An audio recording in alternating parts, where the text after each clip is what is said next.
My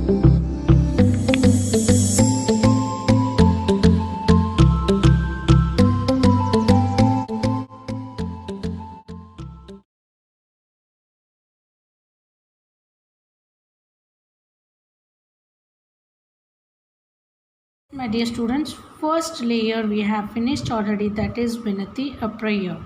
Second layer, now we are going to do Shararati Kawwa, the naughty crow. Yes, my dear students, this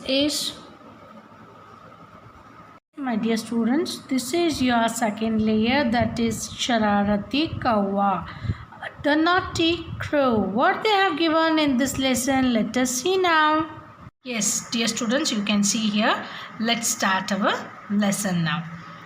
किसी गांव के बाहर बरगद का एक विशाल पेड़ था।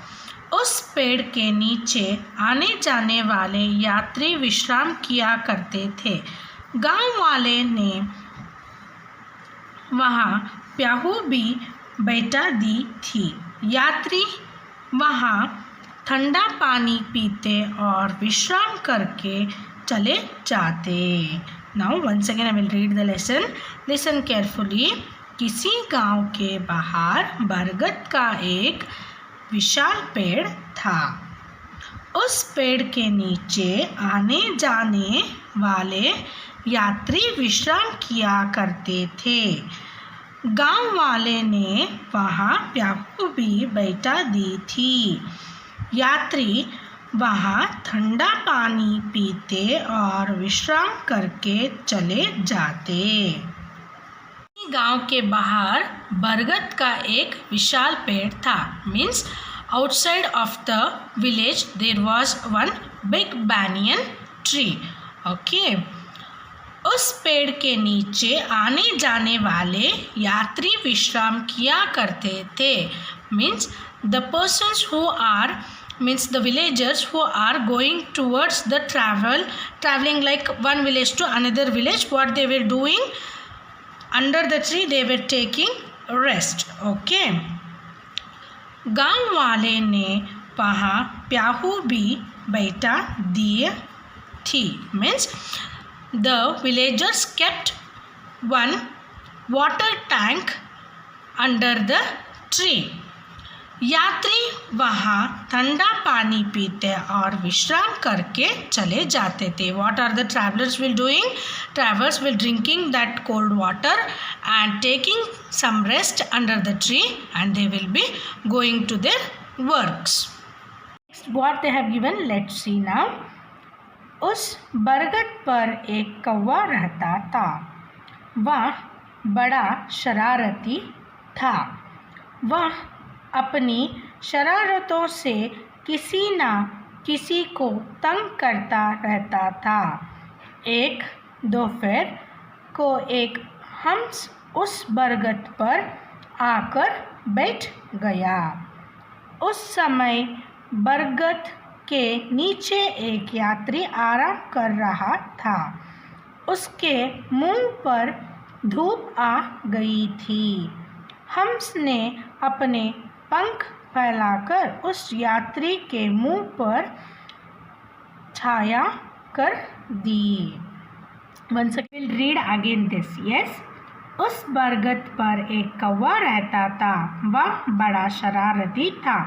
वह अपनी शरारतों से किसी ना किसी को तंग करता रहता था। एक दोपहर को एक हंस उस बरगद पर आकर बैठ गया। उस समय बरगद के नीचे एक यात्री आराम कर रहा था। उसके मुंह पर धूप आ गई थी। हंस ने अपने पंख फैलाकर उस यात्री के मुंह पर छाया कर दी। I will explain these lines. उस बरगद पर एक कौवा रहता था। On that tree, banyan tree, who was staying, the crow was staying. वह बड़ा शरारती था। It was a very naughty crow. वह अपनी शरारतों से किसी ना किसी को तंग करता रहता था. By its naughtiness, what it was doing?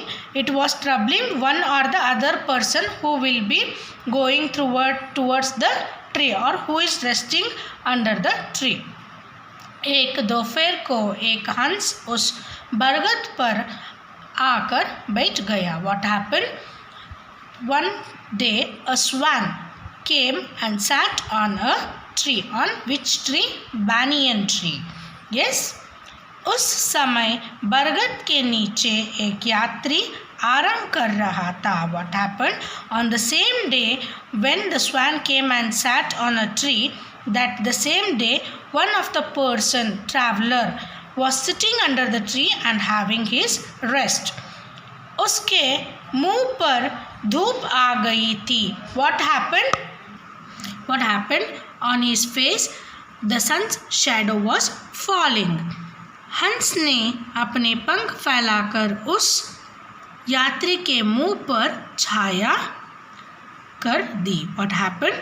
The sun's shadow was falling, no, so that he cannot sleep, he cannot rest. What this swan did? He opened his wings and made him to sleep very आराम से. Okay. Now, once again I will explain these two stanzas in Kannada now. Okay. ಒಂದೂರಲ್ಲಿ ಏನಿತ್ತಂತೆ, ಒಂದು ದೊಡ್ಡ ಆಲದ ಮರ ಇತ್ತಂತೆ. ಆಲದ ಮರದಲ್ಲಿ ಏನು ಮಾಡ್ತಾಯಿದ್ರಂತೆ, ಊರಲ್ಲಿ ಆ ಊರಿಂದ ಇವರಿಗೆ ಇವರಿಂದ ಅವರಿಗೆ ಹೋಗೋ ಬರೋ ಜನ ಏನು ಮಾಡ್ತಾಯಿದ್ರಂತೆ, ಇಲ್ಲಿ ಕೂತ್ಕೊಂಡು ಸ್ವಲ್ಪ ಹೊತ್ತು ರೆಸ್ಟ್ ತೊಗೊಂಡು ಹೋಗ್ತಾಯಿದ್ರಂತೆ.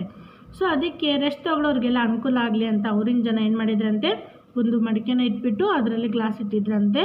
ಹೋಗೋರು ಬರೋರು ರೆಸ್ಟ್ ತೊಗೋಬೇಕಾದ್ರೆ ನೀರು ಕುಡಿದು ರೆಸ್ಟ್ ತೊಗೊಳ್ಳಿ, ತಣ್ಣು ಆರಿಸ್ಕೊಳ್ಳಿ ಅಂತ ಇಟ್ಟಿದ್ರಂತೆ. ಸೊ ಆ ಮರದಲ್ಲಿ ಏನಿತ್ತಂತೆ, ಆ ಮರದಲ್ಲಿ ಒಂದು ಕಾಗೆ ಇತ್ತಂತೆ. ಯಾವಾಗಲೂ ಆಗ ಕಾಗೆ ತುಂಬ ನಾಟಿ ಆಗಿತ್ತಂತೆ, ತುಂಬ ನಾಟಿ ಕಾಗೆ ಇತ್ತಂತೆ. ಸೊ ಅದೇನು ಮಾಡ್ತಾಯಿತ್ತು, ಹೋಗೋ ಬರೋರಿಗೆಲ್ಲ ಯಾವಾಗಲೂ ತೊಂದರೆ ಕೊಡ್ತಾಯಿತ್ತಂತೆ. ಆ ಗಿಡದ ಮರದ ಕೆಳಗಡೆ ಕೂತ್ಕೊಂಡ ತಕ್ಷಣ ಅವ್ರನ್ನ ತುಂಬ ಸತಾಯಿಸೋದು ಎಲ್ಲ ಮಾಡ್ತಾಯಿತ್ತಂತೆ.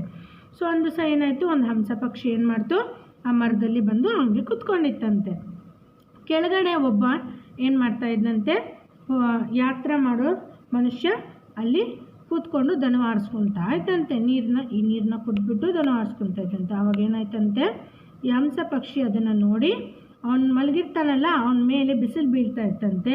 ಸೊ ಅದಕ್ಕೆ ಪಾಪ ಮಲಗಿದಾನಲ್ಲ ಅಂತ ಅಂದ್ಬಿಟ್ಟು ಹಂಸ ಪಕ್ಷಿ ಏನು ಮಾಡ್ತು, ಅದರ ರೆಕ್ಕೆನ ಓಪನ್ ಮಾಡಿ ಅವನಿಗೆ ಬಿಸಿಲು ಬೀಳದೆ ಇರೋ ಥರ ಏನು ಮಾಡ್ತಂತೆ, ಕವರ್ ಮಾಡ್ತಂತೆ ಅವ್ನು ರೆಸ್ಟ್ ಮಾಡೋದಕ್ಕೆ.